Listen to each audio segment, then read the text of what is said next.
Welcome to our channel. నేను మీ Prashanth. Actor బ్రహ్మానందంపై కొన్ని హిందూ సంఘాలు మండిపడుతున్నాయి. మరి దీనికి రీజన్ ఏంటి, అసలు ఎందుకు మండిపడుతున్నాయి? సో దీని గురించి మాట్లాడేందుకు ప్రస్తుతం మనతో పాటు సీనియర్ జర్నలిస్ట్ యజ్ఞమూర్తి గారు ఉన్నారు. నమస్తే అండి. నమస్తే ప్రశాంత్. సార్, ఎంతోమంది నవ్వించే మంచి ఎంటర్టైన్మెంట్ చేసే బ్రహ్మానందం గారిపై ఇప్పుడు సడన్గా ఈ ట్రోల్స్ ఏంటి, సోషల్ మీడియాలో కూడా చాలా ట్రోల్ చేస్తున్నారు, అంటే చాలా హైలైట్ చేస్తున్నారు. అసలు ఎందుకు ఇంత మండిపడుతున్నాయి సంఘాలు, అంటే దీనికి రీజన్ ఏంటి? గతంలో అంటే మన పురాణాల్లో కానివ్వండి, వేదాల్లో కానివ్వండి, ఉపనిషత్తుల్లో కానివ్వండి, వీటిల్లో ఉన్న అంశాల గురించి చాలా స్వేచ్ఛగా మాట్లాడుకోగలిగినటువంటి పరిస్థితులు కొంతకాలం క్రితం వరకు ఉండే.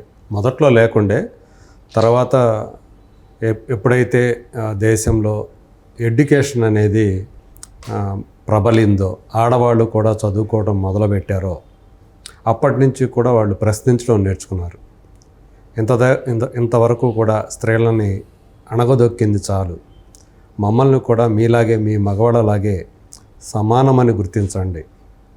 మీరు మాత్రమే మనుషులు కాదు, ఆడవాళ్ళు కూడా మనుషులే. మీరు మాత్రమే స్వతంత్రులు కాదు, ఆడవాళ్ళు కూడా స్వతంత్రులే, బానిసలు కాదు. మీరేమో బయట అన్ని పనులు చేసుకోవచ్చు, తిరగవచ్చు, ఎట్లా కావాలంటే అట్లా ఉండొచ్చు.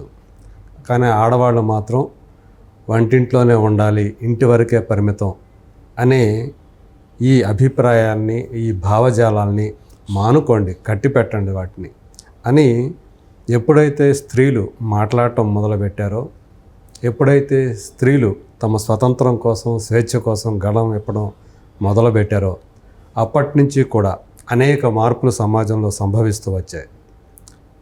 మనం ఇది చదువుకున్నాం, స్కూళ్ళలో చదువుకున్నాం. ఒకప్పుడు సతీ సహగమనాలు ఉండేవి.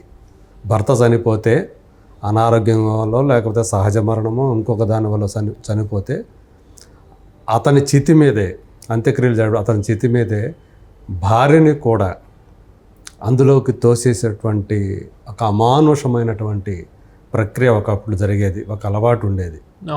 ఆడవాళ్ళు స్వచ్ఛందంగా సరే వెళ్ళి దూకేయాలి, అలా దూక్కపోతే ఆ పెద్దలో, ఆ కుటుంబంలోని వాళ్ళు బలవంతంగా ఆమెను అందులో తోసేసి చంపేసేవాళ్ళు. అలాంటి ఒక అమానవీయమైనటువంటి క్రూరమైనటువంటి పనులు జరిగేవి.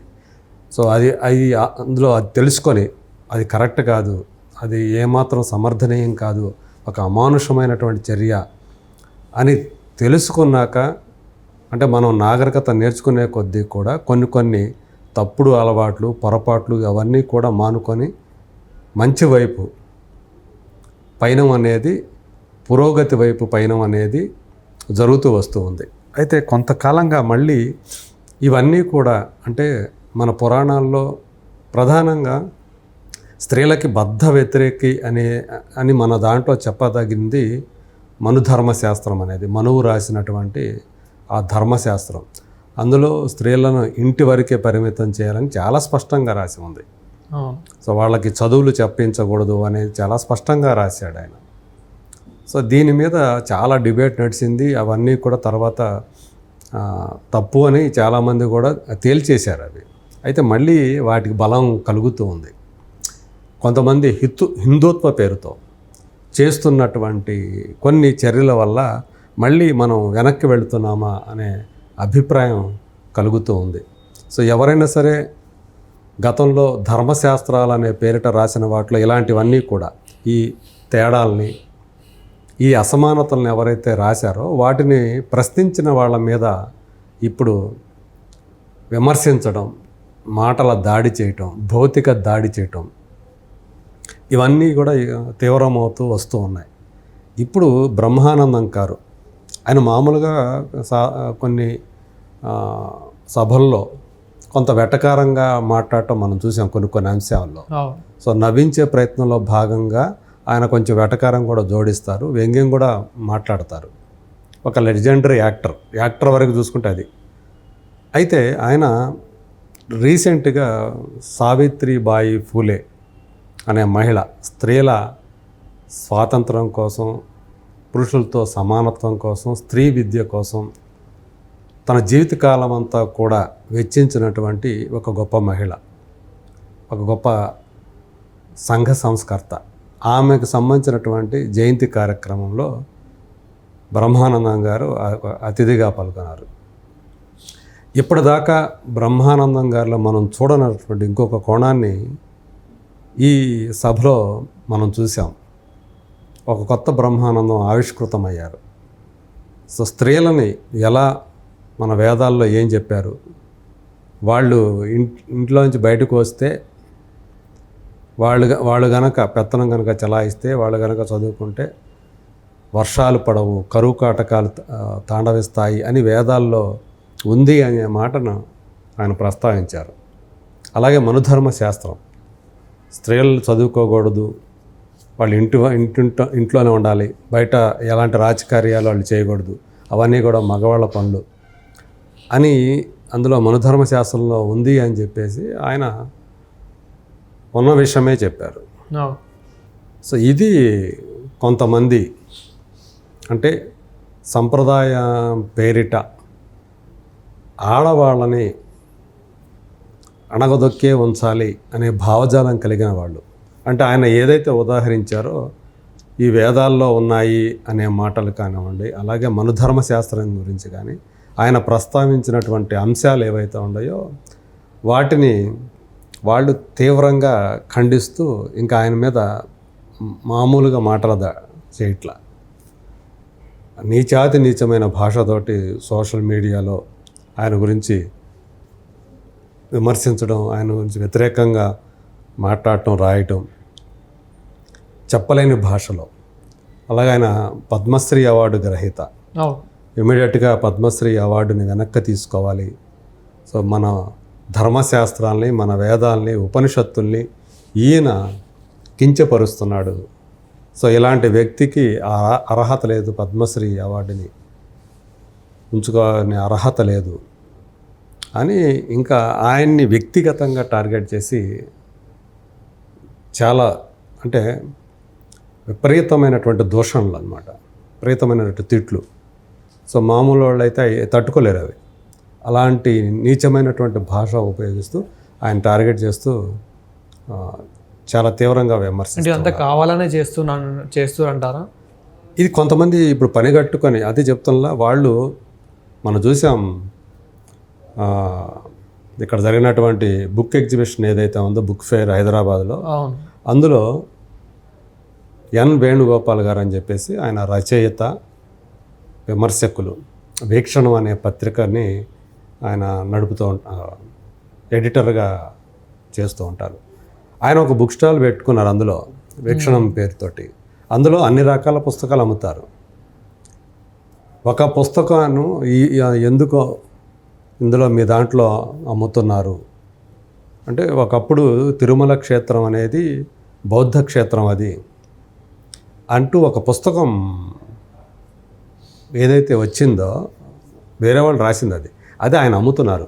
ఆయన స్టాల్లోనే కదా, అది చాలా స్టాల్లో అదే బుక్ ఫేర్లో అమ్ముతున్నారు. ఎవరైతే ఆ బుక్ని పబ్లిష్ చేశారో వాళ్ళ స్టాల్ కూడా అందులో ఉంది.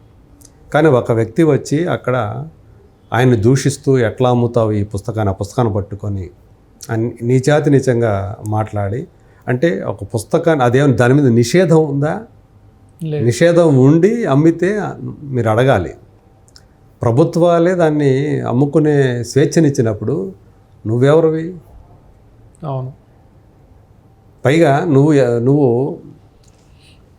ఆ పుస్తకం అనేక చోట్ల ఉంది కదా, ఇక్కడే వచ్చి ఈ పుస్తకం నువ్వు ఎట్లా అమ్ముతావు అని చెప్పి ఆయన ప్రశ్నించడం ఏంటి? అంటే దాడి అన్నమాట. అసలు ఏమాత్రం కూడా మరొక ఆల్టర్నేటివ్ థింకింగ్, అసలు వాస్తవ ఇది అని ఎవరైనా చెప్పడానికి ప్రయత్నం చేస్తే దాని మీద, అంటే మీరు ఏదైనా ఒక నమ్ముతున్నారు, ఒక విశ్వాసం ఉంది బాబు, మీరు నమ్ముతున్న విశ్వాసం వెనక ఒక ఇది లేదు, మీరు గుడ్డిగా నమ్ముతున్నారు, వాస్తవికత లేదు, రియాలిటీ కాదది, దాని వెనక ఇది ఉంది అని ఎవరైనా చెప్పడానికి ప్రయత్నిస్తే చాలు వాళ్ళ మీద దాడి చేసేయటమే. అలాంటి ఒక ప్రమాదకరమైనటువంటి ధోరణి ఇవాళ సమాజంలో కనిపిస్తుంది. కొంతమంది, ఇది అందరూ కాదు, కొంతమంది కావాలని హిందుత్వ అనే పేరు పెట్టుకొని దాని మాటున కొంతమంది చేస్తున్నటువంటి ఆగడాలుగా వీటిని భావించాలి. ఇప్పుడు బ్రహ్మానంద గారి మీద కూడా జరుగుతున్నటువంటి దాడిది. హిందువులందరూ అలా కాదు, కొంతమంది అంటున్నాను, కొంతమంది దాని పేరు మీద చేస్తున్నటువంటి ఏదైతే ఈ దాడులు ఉన్నాయో ఇవి చాలా సమాజాన్ని ప్రమాదకరమైనటువంటి స్థితిలోకి నెడతాయి. మనం అంటే నాగరికత నుంచి మళ్ళీ అనాగరికత వైపుకు వెళుతున్నామా, మళ్ళీ మనం ఎక్కడ మొదలయ్యామో తిరిగి అక్కడికే వెళుతున్నామా? ఇంత నేర్చుకొని ఇంత ముందుకు వచ్చిన తర్వాత అన్ని జీవరాశుల్లోకి మనిషి ఒక ప్రత్యేకమైన వాడు. మనం ఎలా ఎవాల్వ్ అయ్యాము, కొత్త నుంచి వచ్చాము అనే ఏదైతే సైన్స్ చెప్తూ ఈ రోజున మనం ఇట్లా నాగరికత నేర్చుకొని ఇలా ఇళ్ళు కట్టుకొని ఉండటానికి ఒక సురక్షితంగా ఇలా బట్టలు వేసుకొని మనం ఎలా పుట్టామో అలా కాకుండా మనకు ఒక నాగరికత అనేది వచ్చింది, మనకు ఒక సంస్కృతి నేర్చుకొని ఇన్ని చేసిన తర్వాత ఇన్ని వచ్చిన తర్వాత మళ్ళీ మనల్ని వెనక్కి తీసుకువెళ్ళే ప్రయత్నాలు కొంతమంది చేస్తున్నారు. వీటిని విఘ్నులైన వాళ్ళందరూ కూడా గ్రహించుకొని దాన్ని తగ్గట్టుగా కనుక అప్రమత్తం కాకపోతే మళ్ళీ మనం చాలా నష్టపోతాం. తిరిగి మళ్ళీ మనం ముందుకి ఎప్పుడు పురోగతి వెళ్తాము. ఇలాగే జరుగుతూ ఉంటే ఈ దాడులను మనం గనక సహిస్తూ ఉంటే, నిలవరించకపోతే చాలా దారుణమైన పరిస్థితుల్లోకి మనం నెట్టివేయబడతాము అనే ఆందోళన అయితే ఈ పురోగామివాదుల్లో కనిపిస్తూ ఉంది. సో వీటిని అడ్డుకోవాల్సినటువంటి అంటే ఏదైతే చెప్పామో ఒక అభిప్రాయాన్ని భావ ప్రకటనా స్వేచ్ఛ, అది ఎవరిని తిట్టట్లా, ఉన్న విషయాల్ని అక్కడ ఆయన చెప్పింది బ్రహ్మానందం గారు. సో అది పక్కన పెట్టేసి ఆయన ఎట్లా అంటాడా అట్లా అంటాడా, వేదాల గురించి తిడతాడా, మనుధర్మ శాస్త్రాన్ని ప్రశ్నించేవాడా, వేదాన్ని ప్రశ్నించేవాడా? మీ దాంట్లో ఎక్కడైనా ఒకటి మార్పులు సహజం. అక్కడ అలా ఆ కాలంలో అది కరెక్ట్ అనుకున్నారు, అది రాసుకున్నారు. అది ఈ కాలానికి అవి కరెక్ట్ కాదనుకున్నప్పుడు వాటిని సవరించుకోవాల్సినటువంటి అవసరం మనం ఉంది. సో అది జరగాలి. అంతేగాని గుడ్డిగా అది చెప్పిందని అదే ఉందంటే అది ఎల్ల కాలాలకి ఎల్ల వేళలకి అది అన్వయించుకోకూడదు. మనం అందులో ఉన్న మంచిని చూసుకోవాలి. ఏదన్నా సరే ఇబ్బందికరమైన విషయాలు ఉంటే వాటిని సంస్కరించుకోవాలి, సవరించుకోవాలి. అది గ్రహిస్తే మంచిది. Thank you. Thank you.